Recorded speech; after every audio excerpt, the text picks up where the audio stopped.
ప్రభునందు ప్రియమైన క్రైస్తవ సహోదరి సహోదరులందరికీ నిజామాబాద్ జిల్లా డిచ్పల్లి మండలం పోలీస్ క్యాంప్ పక్కన ఉన్నటువంటి ఫెయిత్ బ్యాప్టిస్ట్ సంఘపక్షంగా సంఘ కాపరిగా మీ అందరికీ వీక్షకులందరికీ ప్రభు అయిన యేసుక్రీస్తు నామములో శుభాభివందనాలు తెలియజేస్తూ మరి చేరువచ్చిన సంఘ బిడ్డలందరికీ కూడా మరి యేసుక్రీస్తు నామములో వందనాలు తెలియజేస్తూ ఉన్నాను.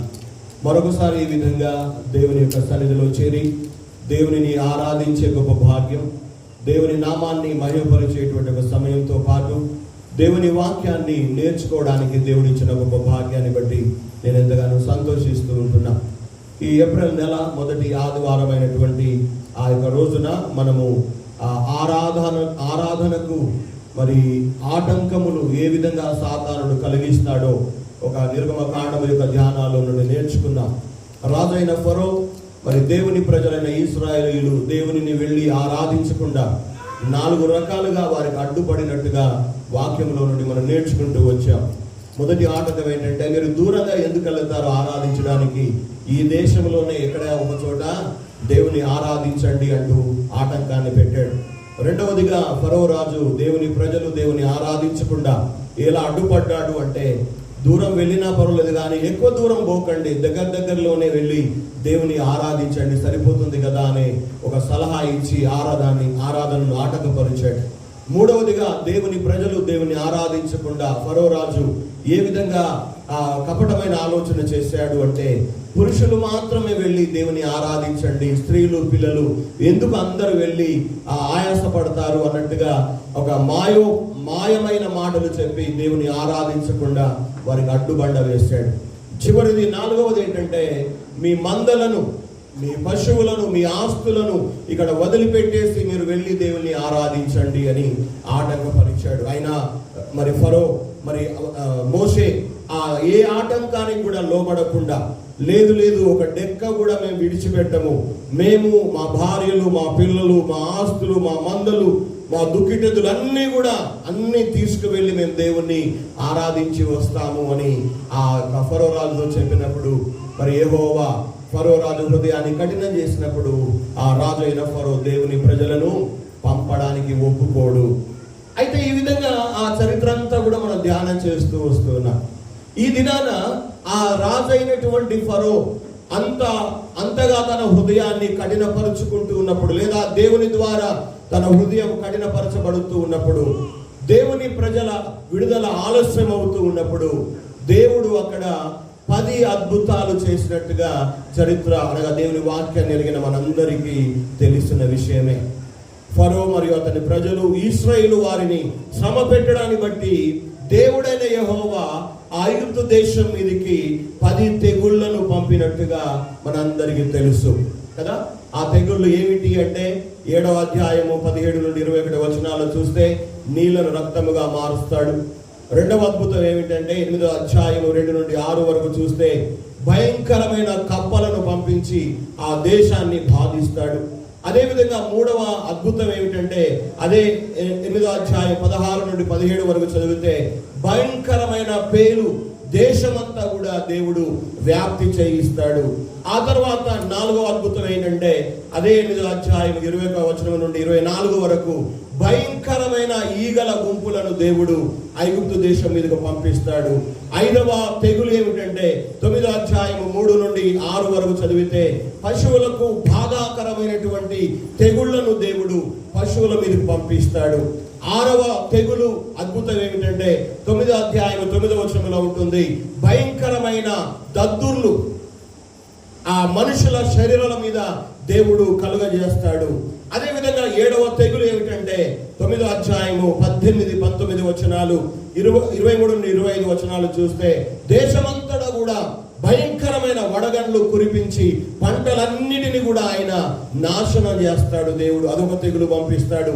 8వ తెగులు ఏంటంటే, 10వ అధ్యాయము 4 నుండి 6 వరకు చదివితే భయంకరమైన మిడతలను పంపించి ఆ వడగండ్ల చేత మిగిలిన పంటనంతా కూడా ఆ మిడతలు తినేస్తాయి.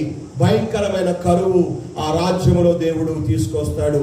అదేవిధంగా 9వ తెగులు ఏమిటంటే, 10వ అధ్యాయము 21 నుండి 23 వరకు చదివితే 3 రోజులు భయంకరమైన చీకటి ఆ దేశమంతటా కూడా కమ్ముకునేలాగున దేవుడు చేస్తాడు. ఎంత చీకటి అంటే పగలు కూడా ఏం కనబడదు వాళ్ళకు, అంత భయంకరమైన చీకటి 3 రోజులు ఆ తెగులు దేవుడు పంపిస్తాడు. 10వది చివరిది అయిన ఆ తెగులు లేదా అద్భుతం ఏంటంటే 11వ అధ్యాయం 4 నుండి 6 వరకు చదివితే, ఆ ఫరో దేశములో లేదా ఐగుప్తు దేశములో ఉన్నటువంటి ఆ జ్యేష్ఠ సంతానం అంతటిని కూడా, మనుషుల్లో ఆ ప్రథమ సంతానం, పశువుల్లో ప్రథమ సంతానమైన ఆ జ్యేష్ఠ సంతానం అంతటిని కూడా దేవుడు హతము చేస్తాడు.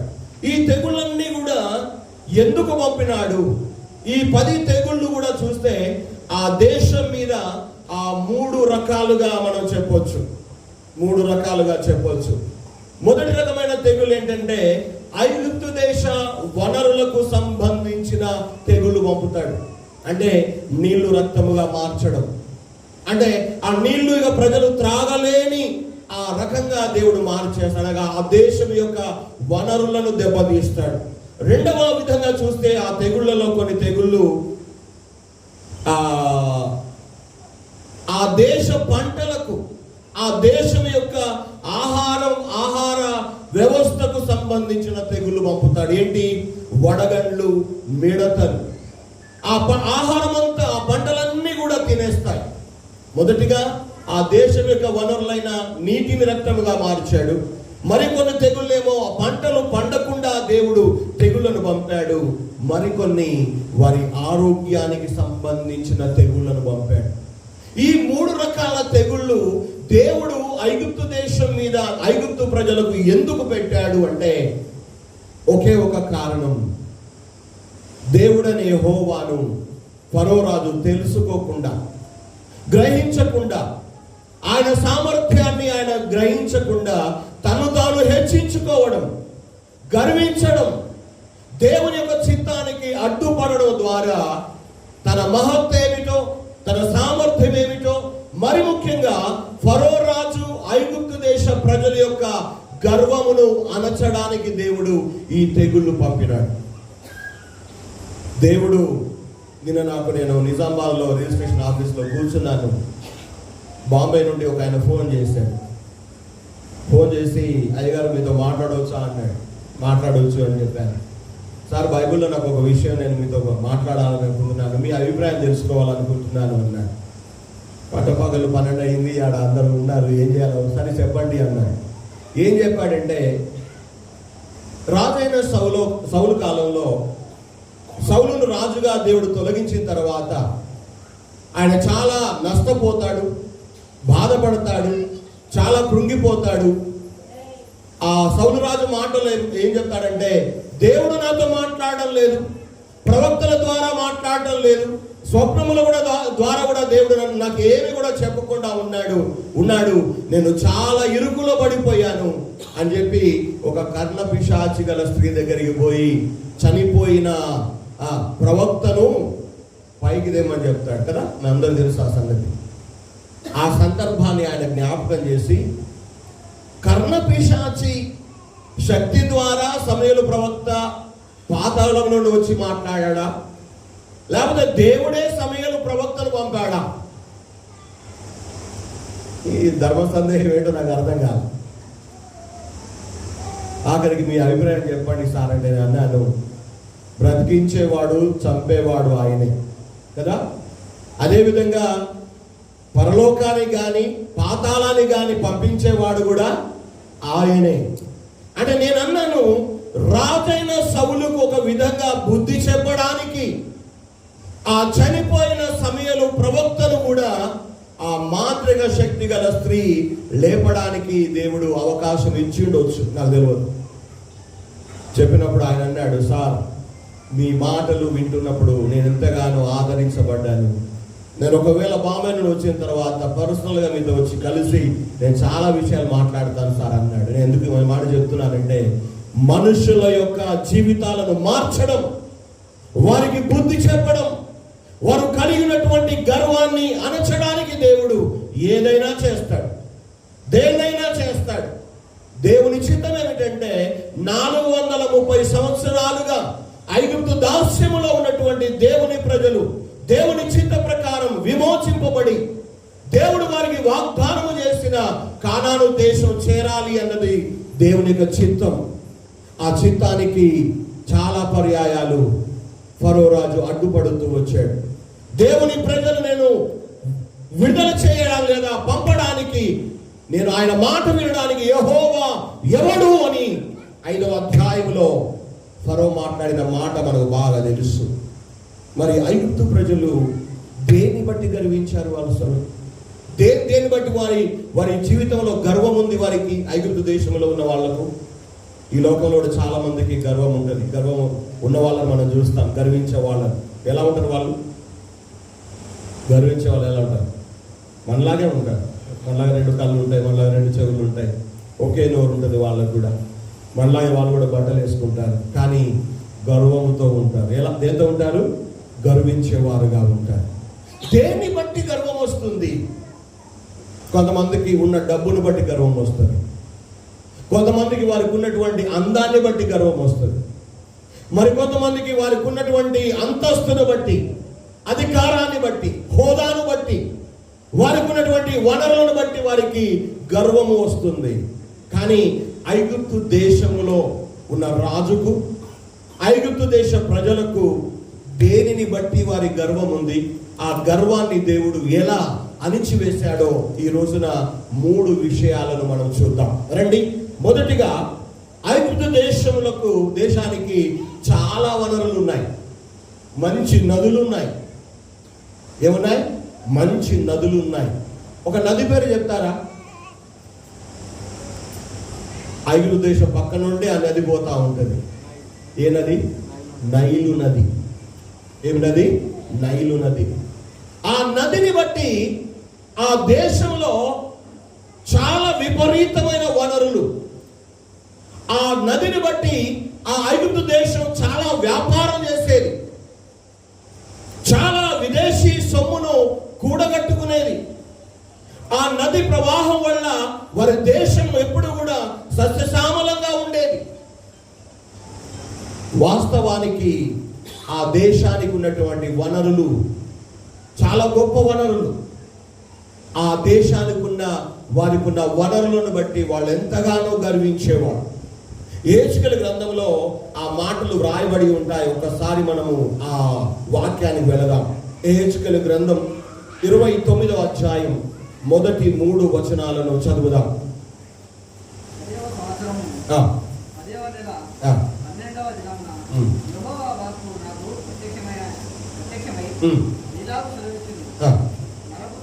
నరపుత్రుడా,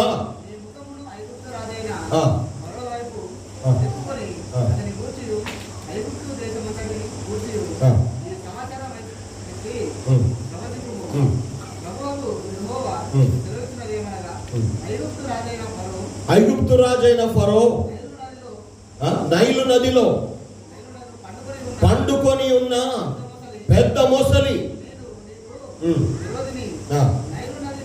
నైలు నది నాది, నేనే దానిని కలగజేసి తిని అని నీవు చెప్పుకొనుచున్నావే. చాలు. ఇక్కడ రాజైన ఫరో గురించి యెహెజ్కేలు ప్రవక్త ద్వారా దేవుడు రాయించి పెట్టిన మాట ఏంటంటే, ఆ రాజైన ఫరో ఎలాంటి వాడట? నైలు నదిలో పడుకొని ఉన్న పెద్ద మొసలి లాంటి వాడు. మాట్లాడొద్దు దయచేసి. రాజైన ఫరో నైలు నదిలో పడుకొని ఉన్న పెద్ద మొసలి లాంటి వాడు. ఆ రాజైన ఫరో ఏం చెప్పుకుంటున్నాడట? నైలు నది నాది, ఆ నైలు నదిని నేనే కలగజేశాను అని ఆ రాజు చెప్పుకుంటున్నాడు.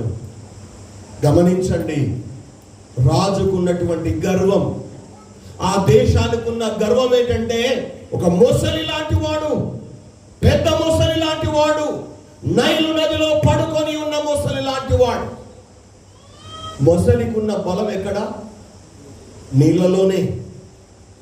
నీళ్ళలో ఉన్నప్పుడు మొసలికి ఉన్నటువంటి శక్తి ఇంకా ఏ పశువుకు ఉండదు, ఏ జంతువు కూడా ఉండదు. ఆ నైలు నదిలో పడుకొని ఉన్నటువంటి పెద్ద మొసలిలాగా ఫరో రాజు ఉన్నాడు. ఆ రాజు రాజు ఏమనుకుంటున్నాడు? ఏ విధంగా గర్విస్తున్నాడు? నైలు నది నాది, ఆ నైలు నదిని నేనే కలగజేశాను అని విర్రవీగుతూ ఉన్నాడు, గర్విస్తూ ఉన్నాడు, అతిశయపడుతూ ఉన్నాడు, తను తాను హెచ్చించుకుంటూ ఉన్నాడు. దేవుడు ఆ దేశానికి ఉన్నటువంటి గర్వమును, ఆ దేశానికి ఉన్నటువంటి ఆ చక్కని వనరుగా ఉన్నటువంటి నైలు నదిని, ఆ నీటిని ఏం చేశాడు అంటే రక్తముగా మార్చేశాడు. ఆ ఏ నీళ్ళైతే వాళ్లకు గర్వాన్ని తెచ్చిపెట్టాయో, ఏ నది అయితే వారికి అతిశయాన్ని కలిగించిందో, ఏ నీళ్లను చూసుకొని, ఏ నదిని చూసుకొని వారు విర్రవీగుతూ ఉన్నారో, అలాంటి ప్రధానమైన వనరునే దేవుడు దెబ్బగొట్టాడు. ఆ నది నీళ్లను దేవుడు ఏం చేశాడు? రక్తముగా మార్చి పారేశాడు. త్రాగలేని విధంగా, వాసనతో కంపు కొట్టే విధంగా, ఇక ఆ నదిని చూసి అసహించుకునేటట్టుగా దేవుడు ఆ నీళ్లను, ఆ నదిని మార్చివేసినట్టుగా, ఆ తెగులు ద్వారా వారి గర్వాన్ని అణిచివేస్తూ ఉన్నట్టుగా మనకి ఇక్కడ అర్థమవుతూ ఉంది. దయచేసి అదే యెహెజ్కేలు 29వ అధ్యాయము 4 నుండి 2 వచనాలు ఎవరైనా చదువుతారా? నీ దవడకు గాలము తగిలించి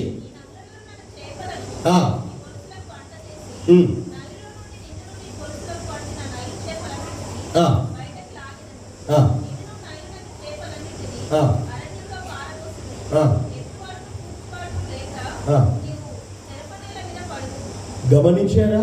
ఎంత భయంకరమైన స్థితికి దేవుడు ఆ దేశాన్ని, ఆ రాజును, ఆ ప్రజలను తీసుకొచ్చాడో ఆ 6 వచనాల వరకు మనం చదువుతూ ఉన్నాం. ప్రియమైన దేవుని బిడ్డలు, దేవుడు నమ్ముకున్నటువంటి వారమైన మనం మరి ముఖ్యంగా దేవుడిచ్చిన వాటితో సంతోషపడదాం. ఉద్యోగం ఇచ్చాడా? సంతోషపడు, దేవుని మహిమపరచు. ఆరోగ్యాన్ని ఇచ్చాడా? సంతోషంగా ఉండు, దేవుని మహిమపరచు. వ్యాపారం ఇచ్చాడా? సంతోషించు, దేవుని మహిమపరచు. ఆస్తి అంతస్తులు ఇచ్చాడా? సంతోషంగా దేవుని ఆరాధించు, అనుభవించు. కానీ ఫరోలాగా గర్వించకు, ఫరోలాగా అతిశయపడకు, ఫరోలాగా విర్రవీగకు. దేవుడు తలుచుకుంటే నిన్ను ఎంతో ఎత్తైన స్థలంలో ఉన్న నిన్ను కూడా లాగి కింద పారవేయగలడు అన్న విషయాన్ని మనం ఇక్కడ తెలుసుకోవాలి. అయితే ఐగుప్తు వారి యొక్క గర్వము అణిగిపోయేలాగా దేవుడు వారి యొక్క ప్రధాన వనరుగా ఉన్నటువంటి నైలు నదిని రక్తముగా మార్చి పారేశాడు. తట్టుకోలేకపోయారు. అసలు వాళ్ళు కలలో కూడా ఊహించలేకపోయి ఉండొచ్చు. అంత ప్రధాన వనరుగా ఉన్న ఆ నది రక్తముగా మార్చివేయబడుతుందని. కనీసం త్రాగడానికి, కనీసం పంటలు పండించుకోవడానికి, కనీసం నిజంగా చూసి ఆనందించడానికి కూడా ఒక వీలు లేనటువంటి పరిస్థితిలోకి దేవుడు వారి వనరులను మార్చివేసి వారికి ఉన్న గర్వాన్ని అణిచివేసినట్టుగా మనం ఇక్కడ చూస్తా ఉన్నాం. దేవుడు గర్వమును అణిచివేసేవాడు, విర్రవీగే తనాన్ని దేవుడు తొలగించేవాడు. నీకైనా నాకైనా గర్వించే ఎవరికైనా దేవుడు తలుచుకుంటే బుద్ధి చెప్పుతాడు అన్న విషయాన్ని మనం ఇక్కడ నేర్చుకుంటూ వస్తూ ఉన్నాం. ఐగుప్తు ప్రజలకు వారికి ఉన్నటువంటి ఆ నైలు నది ఎంతో గర్వం. మా దేశం, మా నది, మా నీళ్లు, మా నైలు నది, మా వ్యాపారం, మా ఆస్తులు, మా సంపదలు అని ఎంతగానో గర్వించేటువంటి ఆ నదిని, ఆ నీటిని దేవుడు రక్తముగా మార్చి వారి గర్వాన్ని అణిచి వేసేలాగా ఆ తెగులు పంపి వారికి బుద్ధి చెప్పినట్టుగా చూస్తూ ఉన్నా. రెండవదిగా వారికి ఉన్న గర్వం ఏంటో తెలుసా? వారికి ఉన్న వనరులు ఒక కారణం అయితే, రెండవదిగా వారికి ఉన్న గర్వం ఏంటో తెలుసా? ఐగుప్తు దేశం ప్రజలకు ఆదికాండం 41వ అధ్యాయం 47 నుండి 49 వరకు చదువుతారు ఎవరైనా? కొద్ది గట్టిగా చదవండి. సమృద్ధిగా పంట పండిన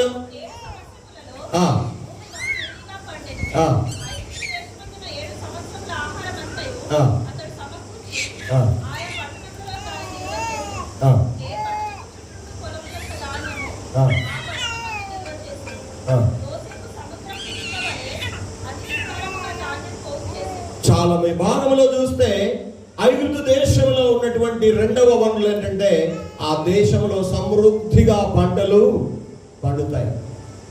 ఎందుకు పండుతాయి అంత సమృద్ధిగా అంటే, ముందుగా చూసాం నైలు నది.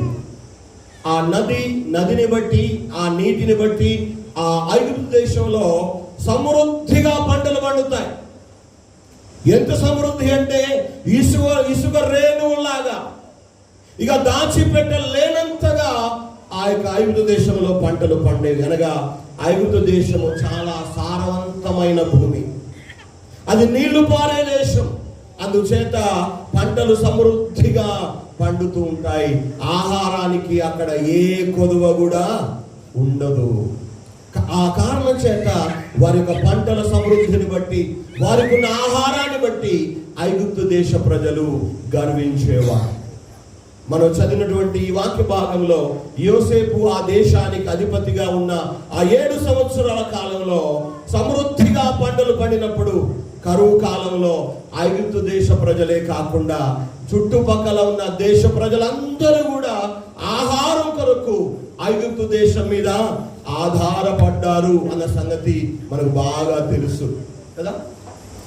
అనగా ఆ దేశం తమను తాము పోషించుకోవడమే కాదు, ఆ సమయం వస్తే చుట్టుపక్కల ఉన్న దేశాలను కూడా పోషించగలిగినంత ఆహార సంపద కలిగిన ఒక మంచి దేశం. అలాంటి దేశం ఉంటే ఎందుకు గర్వించారండి? ఇప్పుడు మన ఊర్లోనే అనుకుందాం, అందరూ వరేసారు కదా. ఒక చక్కని భూమి ఉండి మంచిగా కాపు కాసి మంచి టైం నీళ్లు పెట్టి టైం నాటేసి చక్కగా టయానికి ఆ తెగులు రాకుండా అన్ని రక్షణ తీసుకున్నాడు అనుకోండి, చాలా ఒడ్డు పడితే ఎంత సంతోషం ఉంటుంది. మనకి సంతోషంతో పాటు ముఖ్యంగా గర్వం వస్తుంది. అరే మీ అందరికంటే నేను ఎక్కువ పండించిన అని కదా. ఇక్కడ ఐగుప్తు దేశానికి ఉన్న గర్వం ఏంటంటే, వారికి ఉన్నటువంటి వ్యాపార వనరు నైలు నది. ఆ నదిని దేవుడు దెబ్బ కొట్టాడు, వారి గర్వాన్ని అణిచాడు. రెండవదిగా ఆ నదిని బట్టి, ఆ నీటి ప్రవాహాన్ని బట్టి ఆ దేశమంతా కూడా సారవంతమైన దేశంగా మారిపోయి సమృద్ధి అయిన పంటలు తలుచుకుంటే వాళ్ళు మాత్రమే కాదు, ఇంకా వేరే దేశాలకు కూడా దానము చేసేంత సారవంతమైన భూమి గల దేశం, ఎలాంటి కొదువలేని దేశం, సమృద్ధి అయినటువంటి ఆహార సంపద కలిగినటువంటి దేశం. అయితే దేవుడు ఏం చేశాడు? మనం తెగులలో చదువుకున్నాం కదా, భయంకరమైన వడగండ్లు దేవుడు కురిపించి పంటలన్నిటినీ నష్టం చేశాడు. ఏం చేశాడు? పంటలన్నిటినీ నష్టం చేశాడు. ఆ వడగండ్లు చూసిన వాళ్ళు అనుకున్నారట, అటువంటి వడగండ్లు ఎప్పుడు పడలేదట. గమనించండి, ఈ లోకంలో దేవుని ద్వారా జన్మించబడి, దేవుని ద్వారా ఆయుష్కాలాన్ని పొందుకొని, దేవుని యొక్క కృప ద్వారా అభివృద్ధి చెందుతూ, దేవుని ద్వారా పోషించబడుతూ, దేవుని ద్వారా ఈ లోకంలో అన్ని విధాలుగా దీవించబడిన తర్వాత మనకున్నటువంటి సంపదను బట్టి, మనకున్నటువంటి వనరులను బట్టి ఒకవేళ గర్విస్తూ జీవిస్తే దేవుడు దెబ్బ కొట్టడం ఖాయం, నీకు బుద్ధి చెప్పడం ఖాయం. రాజులను సైతము దేవుడు గద్దించినాడు, బుద్ధి చెప్పినాడు. సందర్భం వచ్చిన జ్ఞాపకం చేస్తున్నాను. రాజు అని నెబుకద్నెజరు పెద్ద రాజభవనాన్ని కట్టుకొని పైకి వెళ్ళి అంత రాజ్యమంతా చూసి, ఆ ఇల్లు చూసి తనలో తాను అనుకున్నాడు ఏమని, ఇంత పెద్ద రాజ్యం, ఇంత పెద్ద భవనం, ఇంత పెద్ద సామ్రాజ్యాన్ని స్థాపించింది నేనే కదా అని మనసులో లోపల అనుకున్నాడట. మాట కూడా బయటకు రాలేదట. కానీ ఆ మనసులో అనుకున్న మాట దేవునికి వినబడింది. ఏం చేశాడు? రాజును నెబుకద్నెజరు బుద్ధి వచ్చేదాకా అడవుల పాలు చేశాడు కదా, గడ్డి తినబెట్టాడు కదా, గోర్లు పెరిగిపోయాయి. కొన్ని రోజులు, కొన్ని సంవత్సరాలు ఆ విధంగా పశువులాగా గడ్డి వేశాడు నెబుకద్నెజరు రాజు. మళ్ళీ ఆయనకు మంచి మానవ బుద్ధి ఇచ్చిన తర్వాత ఆ రాజు అంటాడు, ఆ యెహోవా దేవుడు తప్ప వేరే దేవుడు లేడు అని మాట అంటాడు. ఎందుకు ఈ మాటలు జ్ఞాపకం చేస్తున్నానంటే, నిన్ను బట్టి, నీకున్న వరులను బట్టి నువ్వు గర్విస్తున్నావేమో. రెండవదిగా దేవుడు నీకు ఇచ్చిన వ్యాపారంలో వచ్చిన లాభాన్ని బట్టి, నీ ఉద్యోగంలో వచ్చిన లాభాన్ని బట్టి, నీకున్నటువంటి ఆహార సంపత్తిని బట్టి నీవు అనేకులకు ఉపకారం చేస్తే ఒక స్థాయి కూడా నీకు ఇచ్చిండొచ్చు, కానీ ఆ స్థితిని బట్టి నువ్వు గర్వించే వాడవుగా ఉంటున్నావేమో. జాగ్రత్త సుమా, జాగ్రత్త సుమా.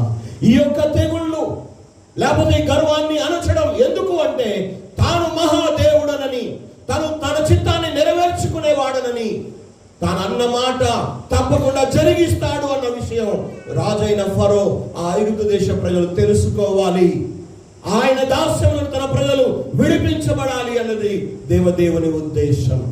ఈనాడు దేవుని ద్వారా అన్ని పొందుకొని కూడా దేవుని ఆరాధించకుండా, దేవుని చిత్తానికి తల వంచకుండా, దేవుని కొరకు బ్రతకకుండా, నీకున్నటువంటి వనరులను బట్టి, నీకున్నటువంటి స్థాయిని బట్టి నువ్వు గర్వించి విర్రవీగుతున్నావేమో. జాగ్రత్త. దేవుడు తలుసుకుంటే ఒక్క క్షణం, ఒక్క నిమిషం చాలు, ఒక గడియ చాలు, ఒక గంట చాలు దేవునికి. దేవుడు ఏదైనా చేయగల శక్తిమంతుడు అతడు. రెండవదిగా, దేశంలో పండే సమృద్ధి అయిన పంటలను బట్టి ఐగుప్తు దేశ ప్రజలు గర్వించేవారు. భయంకరమైన వడగళ్ళు కురిపించి ఆ దేశ పంటనంతా కూడా సమూల నాశనం చేశాడు, సమూల నాశనం చేశాడు. అంత మాత్రమే కాదు, ఆ వడగళ్ళ తెగుళ్ళు అయిపోయిన తర్వాత భయంకరమైన మిడతను పంపించాడు. ఆ వడగళ్ళ చేత ఇంకెక్కడైనా ఆ చెట్టుకో ఆకుకే ఒక ఆకో రెండు ఆకులో ఉంటే ఈ మిడతలు వచ్చి అవి కూడా తినేశాయి. అనగా ఆ దేశము, ఆ దేశ ప్రజలు ఎంత గర్వించారు అంటే, మేమే కాదు, అనేక దేశాలను పోషించగలం, అనేక ప్రజలకు దానం చేయగలం, అనేక ప్రజలకు మేము సహాయం చేయగలం అనేటువంటి ఒక ఉన్నతమైన స్థాయిలో ఉంటూ వారు గర్వించే ఆ ప్రజలను దేవుడు వారి గర్వము అణిగిపోయేలాగా దేవుడు పాఠం నేర్పించాడు. అవును, గర్వము అణిచివేయబడుతుంది. అందుకే సామెతల గ్రంథంలో గ్రంథకర్త రాస్తాడు, నాశనానికి ముందు ఏం నడుస్తుందంట? నాశనమునకు ముందు గర్వము నడుస్తుంది, పడిపోవడకు ముందు అహంకారమైన మనసు ఉంటుందట. ఎందుకు ఈ మాట జ్ఞాపకం చేస్తున్నానంటే, ఫరో రాజుకు మూడిందన్నమాట కదా. ఎన్నోసార్లు చెప్పాడు, ఒకసారి 2 సార్లు మోషే పోయి చెప్పాడు, అహరోను పోయి చెప్పాడు, ఇద్దరు పోయి దేవుడు చెప్తున్నాడు, దేవుడు మాట్లాడుతున్నాడు, దేవుడు విధంగా ఆజ్ఞాపిస్తున్నాడు. ఫరో విను అని చెప్పేసి అన్నారు కానీ ఫరో రాజు కానీ దేశ ప్రజలు కానీ దేవుని మాటకు లోబడకుండా ఉన్నారు.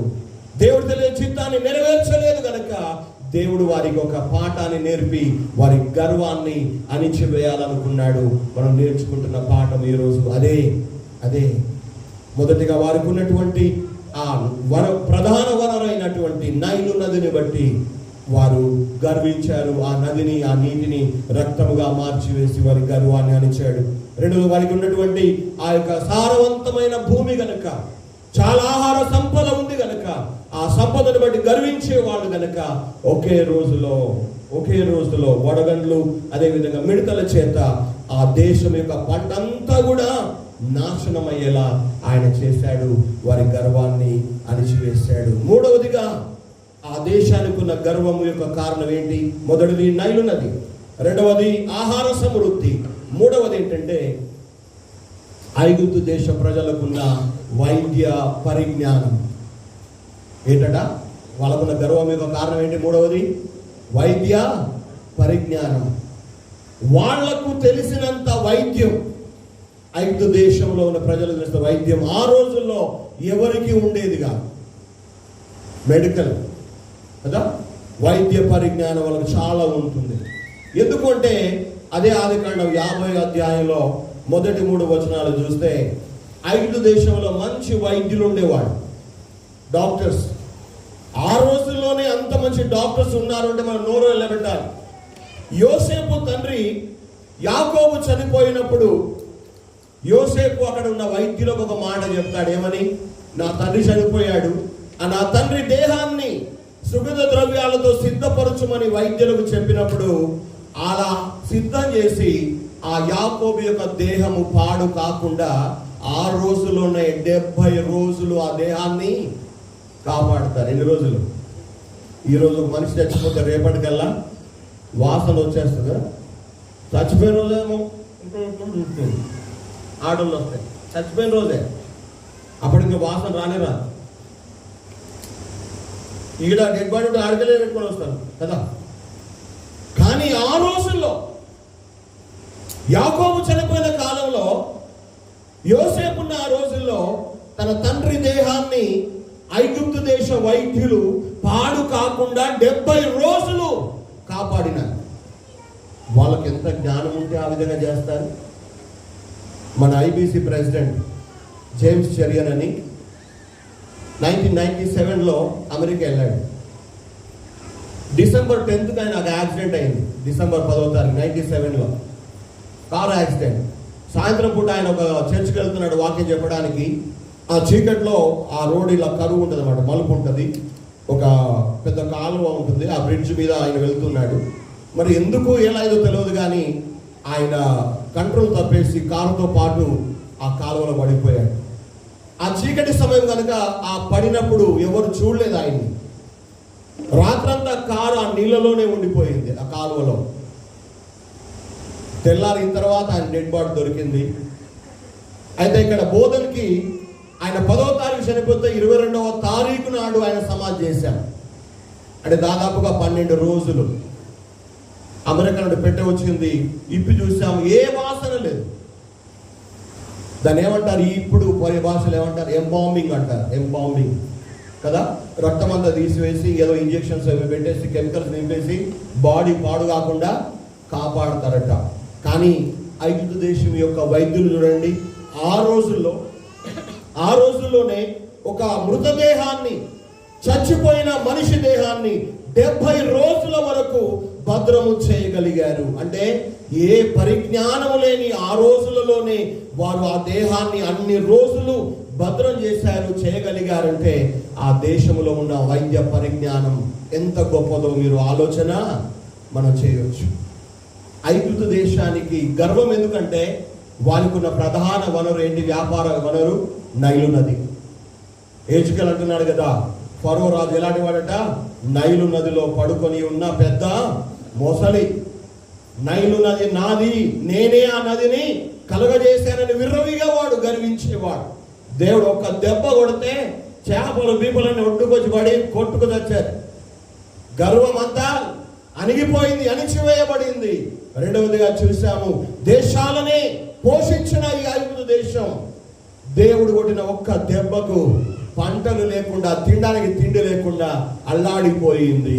గర్వం ఏమైంది? అణిచివేయబడింది. మూడవదిగా చూస్తున్న వారికి ఉన్నటువంటి వైద్య పరిజ్ఞానం. వారికి ఎలాంటి తెగులు పెట్టాడు? వైద్యులు కూడా అబ్బురపోయేలా, డాక్టర్స్ కూడా ఏం చేయలేకపోయేలా ఏ తెగులు చేశాడు అంటే వాక్యంలో మనం చూస్తాం. నిర్గమకాండము 9:3 నుండి 6 వరకు చదివితే పశువులకు భయంకరమైన తెగుళ్ళు పంపాడట, మనుషులకు దద్దుర్లు పంపాడు, అదేవిధంగా జ్యేష్ఠ సంతానాన్ని దేవుడు చంపేశాడు. అరే పశువులకు ఇన్ని రోగాలు ఎలా వస్తున్నాయి? ఎందుకు వస్తున్నాయి? తలలు వీక్కున్నారు కానీ అర్థం కాల. మనుషులకు అందరికీ చర్మం పైన దద్దుర్లు లేస్తూ ఉన్నాయి. ఎందువల్ల వచ్చాయో వాళ్ళు తెలుసుకోలేకపోయారు. జుట్టు పీక్కున్న వారికి అర్థం కాలేదు ఎందుకయింది అని. అదేవిధంగా ప్రతి జ్యేష్ఠ సంతానం, మనుషుల జ్యేష్ఠ సంతానం, పశువుల్లోని జ్యేష్ఠ సంతానం అనగా ప్రథమ సంతానం అంతటిని కూడా ఆ దేశంలో దేవుడు చంపివేశాడు. ఎందుకు చచ్చిపోతున్నారో, ఎలా చనిపోతున్నారో ఎవరికి అర్థం కాలేదు. వారి వైద్య పరిజ్ఞానం వారిని కాపాడలేకపోయింది.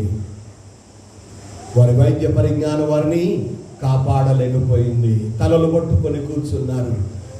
ఎంతో మందిని బాగు చేసి ఉండొచ్చు, ఎన్నో రోగాలకు విరుగుడు కనిపెట్టి ఉండొచ్చు, ఎంతమంది రోగస్తులను బాగు చేస్తున్నారేమో, చనిపోయిన వాళ్ళను 70 రోజులు 80 రోజులు.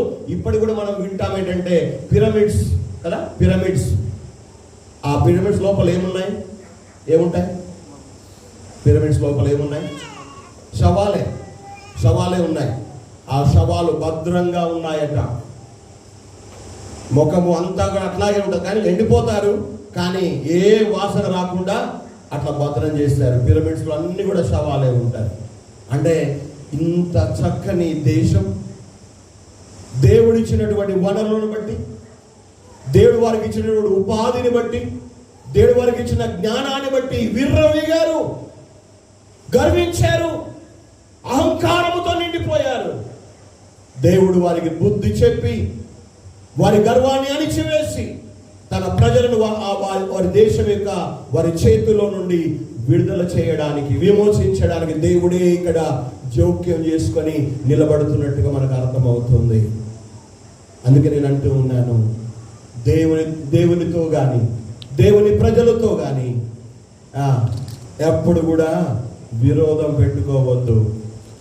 2 రోజులుగా ఫేస్బుక్లో, వాట్సాప్లో వైరల్ అవుతూ ఉంది. ఏంటి? ఒక హెబ్రోన్ సేవకుడు భుజాన సంచి వేసుకొని కరపత్రాలు రోడపడ పంచుతూ ఉంటే 2-3 ఒక ముసలాయన లుంగి కట్టుకున్నాడు, గల్లా బట్టి ఆ పత్రికలను రోడ్డు మీద పారేసి, బైబిళ్ళన్ని కూడా పారేసి, బండబూతులు తిట్టి, ఇంకా ఎన్నో రకాలుగా మాటలు అంటూ చేశారు. నిన్నటి దినాన కంప్లైంట్ వెళ్ళింది. బహుశా ఈ రోజు రేపు అరెస్ట్ కూడా చేయవచ్చు.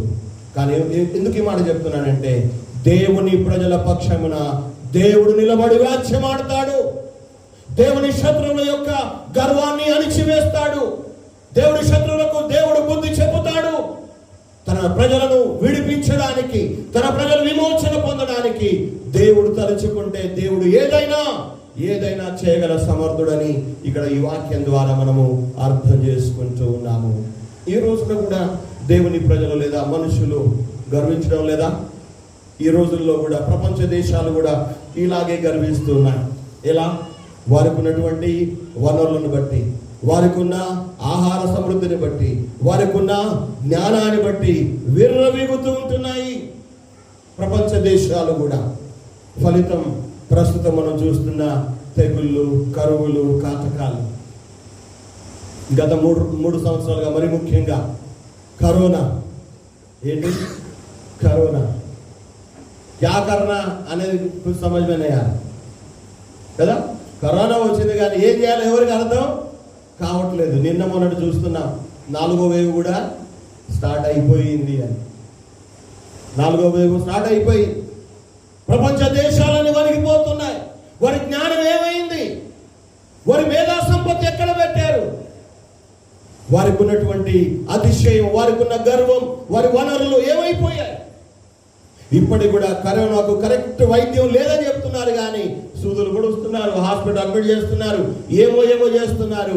బతికే వాళ్ళు బతుకుతున్నారు, చచ్చిపోయే వాళ్ళు చచ్చిపోతూనే ఉన్నారు. మానవుని జ్ఞానం, మానవుని మేధా సంపత్తి, మానవునికి ఉన్న వనరులు దేవుడు తలుచుకుంటే ఏమి కాపాడలేవు. ఏది నిన్ను కాపాడలేదు. తెలుసా ఆ సంగతి నీకు?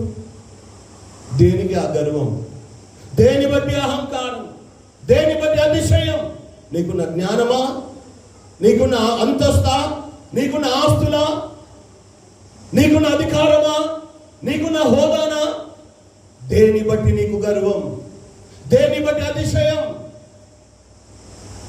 దేన్ని బట్టి కూడా అతిశయపడడం మనకు మంచిది కాదు. ఇర్మియా ప్రవక్త అంటాడు కదా, జ్ఞానుడు తన జ్ఞానాన్ని బట్టి అతిశయపడకూడదు. అంతేనా? ఐశ్వర్యం కలిగిన వాడు తనకున్న ఐశ్వర్యాన్ని బట్టి అతిశయపడకూడదు. అతిశయించేవాడు దేని బట్టి అతిశయించాలి? భూమి మీద కృప చూపుచు మానవాళిని కాపాడుతున్న ఆ దేవుని ప్రేమను బట్టి అతిశయించాలి కానీ మరి దేన్ని బట్టి అతిశయించడానికి కారణమే లేదు అని చూస్తూ ఉంటున్నాం. కొన్ని మాటలు చూద్దామా? రండి. యెషయా గ్రంథం 3వ అధ్యాయం 16వ వచనం చదువుతారు ఒకసారి. యెషయా 3:16.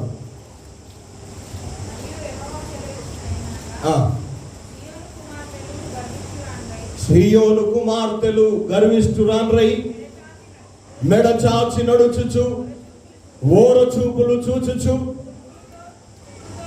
కులుగుతో నడుచుచు, తమ కాళ్ళ గజ్జలను మోగించుచున్నారు. వీళ్ళెవరు? ఎవరున్నారు? ఎవరు వీళ్ళు? సియోను కుమార్తెలు. పెళ్లిలో పాటలు పాడతారు. సియోను కుమార్తెలారా సిద్ధపడుడి విందుకు, అంతేనా? కానీ ఇక్కడ మనం చూస్తున్నాము సియోను కుమార్తెలు ఎలా ఉన్నారట? గర్విష్ఠురాలైపోయారు. మెడ చాచుచు, ఓర చూపులు చూచుచు, కులుకుచు, నడుస్తూ కాళ్ళకున్న గజ్జెలు మోగిస్తున్నారట. ఎంత గర్వం! దేవుని ప్రజలకు, దేవుని బిడ్డలకు ఎందుకు గర్వం? పాటలు పాడుతున్నామనా? చక్కగా వాయిద్యాలు వాయించగలమనా? అందరికంటే చక్కగా వాక్యాన్ని బోధించగలమనా? అందరికంటే ఎక్కువగా ప్రార్థన చేయగలమనా? దేని బట్టి గర్వం? దేని బట్టి గర్వం? మీరు కిందికి వెళ్ళిన తర్వాత మళ్ళీ చదవండి. ఆ 3వ అధ్యాయంలో 24వ వచనం చదివితే ఒకసారి అర్థమవుతుంది.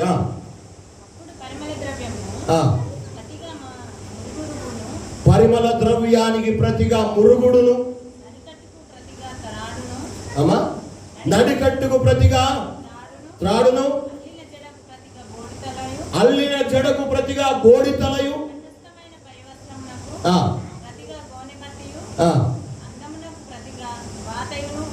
గమనించారా? 16వ వచనమేమో గర్విష్ఠురాలై మెడ చాచుచు, ఓర చూపులు చూచుచు, కాళ్ళ గజ్జలు మోగిస్తూ గర్వముతో జీవిస్తున్నారట. దేవుడు ఏం చేశాడు? రివర్స్ చేసేసాడు. రివర్స్ అయిపోయి అందానికి ప్రతిగా వాతలు, జడలకు ప్రతిగా బోడిగుండు, పరిమళ ద్రవ్యానికి బదులుగా మురుగుడు అట. మురుగుడు అంటే ఏందో? మురుగుడు కంపు కదా. దేవుడు తలుసుకుంటే నిన్ను ఒక్క క్షణంలో బుద్ధి చెప్పగలడు. నాకైనా, నీకైనా, ఎవరికైనా. దేవుని బిడ్డలుగా ఉంటున్నామంటే దేవుని దయ, మన గొప్పతనం కాదు. మనకున్న దేని బట్టి కూడా దేవుడు ఎన్నిక చేయాలి. మనం చదువుందని ఎన్నిక చేసుకోలేదు, మన గొప్ప వంశంలో పుట్టాలని ఎన్నిక చేయలేదు. కానీ కేవలం తన ఉచితమైన కృప ద్వారా, ప్రేమ ద్వారా మనం రక్షించుకున్నాడు గనక దేవుడు కోరుకున్నట్టుగా బ్రతకడం నేర్చుకున్నాము. కానీ ఈ యెషయా 3వ అధ్యాయంలో సీయోను కుమార్తెలైన దేవుని ప్రజలు గర్వించినట్టుగా మనం గర్విస్తే 24వ వచనంలో మన జీవితము రివర్స్ అయిపోద్ది. తారుమారైపోద్ది. మన జీవితాల్లో అయ్యో ఇంత గొప్ప మంచిగా ఉన్న వాళ్ళు గిట్ల అయిపోయింది ఏంటి అని అందరు ముక్కు మీద వేసుకుంటారేమో కదా. అరే ఒకప్పుడు ఎంత మంచిగా బతికేటోళ్ళు, ఒకప్పుడు ఎంత గొప్పగా ఉండేవాళ్ళు, ఒకప్పుడు ఎంత చక్కగా ఉండేవాళ్ళు, ఇప్పుడు ఏమైపోయింది? మొత్తం తారుమారైపోయింది అని. అలా మన జీవితాలు చేసుకోవద్దు. ఒకవేళ చేసుకోవడానికి గల కారణం ఏంటంటే గర్వించడమే. ఇంకో వాక్యం కూడా చూద్దాం. యెహెజ్కేలు గ్రంథం 28వ అధ్యాయం 5వ వచనాన్ని ఒకసారి చదవండి.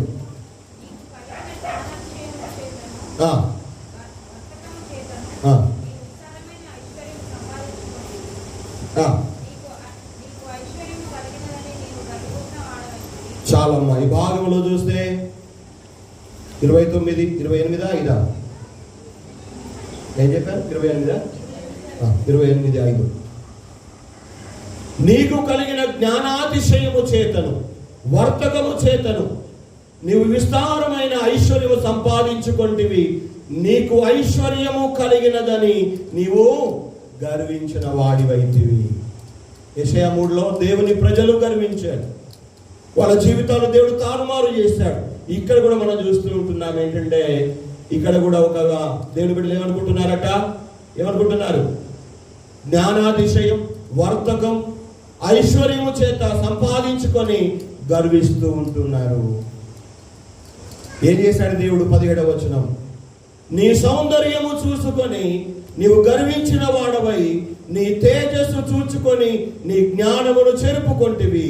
కావున నేను నిన్ను నేలను పడవేస్తాను, రాజులు చూచుచుండగా నిన్ను హేళనకు అప్పగిస్తాను. అంటే దేవుడు అంటున్నాడు, నువ్వు దేన్ని అయితే చూసుకొని మురిసిపోతున్నావు, దేన్ని చూసుకొని నువ్వు గర్విస్తున్నావు, దేన్ని చూసుకొని ఇది నాది, నేనే సంపాదించుకున్నాను, నేను కష్టపడ్డాను అని మురిసిపోతున్నావో, వాటన్నిటిని తీసివేసి నిన్ను నేలకు పడవేస్తాడు అన్న సంగతి మనం చూస్తా ఉన్నాం. ఏ దేశ ప్రభుత్వాలు కూడా ఈనాటి పరిస్థితులు కట్టడి చేయలేకపోతూ ఉన్నాయి కదా. కరోనాను కట్టడి చేయలేకపోతూ ఉన్నాయి. మళ్ళీ మాస్క్ నిబంధనలు తీసుకొస్తారట కదా. మాస్క్ పెట్టుకోకపోతే 1000 రూపాయలు మళ్ళీ ఫైన్. ఎందుకు? ఏం చేయలేకపోతున్నాయి. ఇంకా ఏం చేయడానికి లేదు. కనుక ఈనాడు దేశాలు గాని ప్రభుత్వాలు గాని కన్నులు తెరిచి గర్వాన్ని విడిచిపెట్టి మాకున్నవన్నీ నీవిచ్చినవే ప్రభువా, మేము వేటినైతే కలిగి ఉన్నామో మీ ద్వారానే పొందుకున్నాము తండ్రి. అయ్యా మా బలం, మా యొక్క ఘనము, మా యొక్క తెలివి, మా బుద్ధి, మా ఐశ్వర్యం, మా ఆయుష్కాలం అంతా కూడా మీ ద్వారానే పొందాము అని దేవుని ఎదుట ఎప్పుడైతే తగ్గించుకొని బ్రతుకుతామో, గర్వాన్ని పక్కన పెట్టి బ్రతుకుతామో, దేవుడు దయ చూపుతాడు. దేవుడు తప్పకుండా మన జీవితాల్లో సహాయం చేస్తాడు. అప్పుడే మన దేశ పరిస్థితులు, మన జీవిత పరిస్థితులు మరి చక్కగా మారతాయి, చక్కగా మారిపోతాయి. అప్పటిదాకా మన జీవితాలు ఇటనే ఉంటాయి. అప్పుడే ఇట్లా కాళ్ళ ఎగరేస్తాం, అప్పుడే ఇక తలకాయ కిందికి వేసుకుంటాం. మన జీవితాలు ఇంతే ఇంకా. కానీ ఎప్పుడైతే నీ జీవితం కానీ, నీ ఆయుష్ కానీ, నీ ప్రాణం కానీ, నీ ఆత్మ కానీ, నీ అంతస్తు, నీ ఆస్తి, నీ హోదా, నీ అధికారం, అవన్నీ కూడా దేవుడే మనల్ని ప్రేమించి మనకి ఇచ్చాడని తల వంచి దేవునికి లోబడితే నిన్ను, నీ జీవితాన్ని, నీ బ్రతుకుని దేవుడు నీ జీవిత చివరి వరకు కూడా కాపాడుతాడు, నడిపిస్తాడు. ఆయన నిన్ను పోషిస్తాడు, నిన్ను ఆదుకుంటాడు, ఆదరిస్తాడు. కానీ ఐగుప్తు దేశంలాగా, ఐగుప్తు దేశ రాజైన ఫరో లాగా, ఐగుప్తు దేశ ప్రజల్లాగా నీకున్న వనరులను బట్టి నువ్వు గర్విస్తున్నావేమో, నీకున్నటువంటి సమృద్ధిని బట్టి గర్విస్తున్నావేమో, నీకున్న జ్ఞానాన్ని బట్టి గర్విస్తున్నావేమో. టైం వస్తుంది, ఏది నిన్ను కాపాడదు, ఏది నిన్ను తప్పించజాలదు, ఏది కూడా నీకు సహాయం చేయజాలదు. ఈ రోజైనా దేవుని నమ్ముతావా? ఈ రోజైనా దేవునికి నీ జీవితాన్ని అప్పగిస్తావా? ఈ రోజైనా దేవా, ప్రభువా, నా జీవితం, నా బ్రతుకు నీ వల్ల ఈ లోకంలో ఉంది నాయన, నా జీవితానికి మూల కారకుడు నీవే, మూలాధారం నీవే గనుక నా జీవితాన్ని నీ చేతుల్లో పెడతాను. నన్ను నీ కృప చేత కనికరించి కాపాడి నా ద్వారా మీ నామాన్ని మహిమపరుచుకోండి మనము దేవునిని ప్రార్థిస్తే దేవుడు తప్పకుండా మన పక్షంగా ఉంటాడు, మన జీవితాలు నడిపిస్తాడు, ఆదుకుంటాడు, ఆదరిస్తాడు, ఆశీర్వదిస్తాడు. కానీ ఫరోలాగా, ఐగుప్తు దేశంలాగా, ఐగుప్తు దేశ ప్రజల్లాగా గర్వించి అహంకారంతో జీవిస్తే తప్పకుండా దేవుడు నీకు బుద్ధి చెప్పడం ఖాయం. ఎందుకు ఈ మాట అంటున్నానంటే, మన జీవితాలు ఈ స్థాయిలో ఉన్నాయి అంటే దానికి కారణం దేవుడు. ఈ స్థాయిలో ఉన్నామంటే దానికి కారణం దేవుని దయ. అందుకే దావీదు ప్రార్థన చేస్తాడు. రాజుగా అభిషేకం పొందిన తర్వాత దేవుని మందిరంలో కూర్చొని తాను తగ్గించుకొని అంటాడు, ఏమని?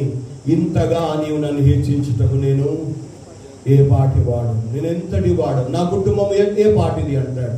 అవును, ఈ రోజున మన జీవితాలు కూడా దేవుని ద్వారా అభిషేకించబడ్డాయి, దేవుని ద్వారా ఎన్నిక చేయబడ్డాయి, దేవుని ద్వారా నిలబెట్టబడుతున్నాయి కనుక ఇంకా తగ్గించుకుందాం. దేవుని నామాన్ని హెచ్చిద్దాం. ఆయన సన్నిధిలో మనము మన కుటుంబాలను స్థిరపరచుకొని దేవుని కొరకే ముందుకు సాగి వెళ్ళే ఆ కృప, ఆ సహాయం దేవుడు మనకు దయచేయాలని కోరుకుంటూ నా మాటలు ముగిస్తున్న దేవుడి మాటలు మన వెనుకలో దీవించి ఆశీర్వదించును గాక. ఆమేన్. ఈ సమయంలో అందరూ లేచి నిలబడండి.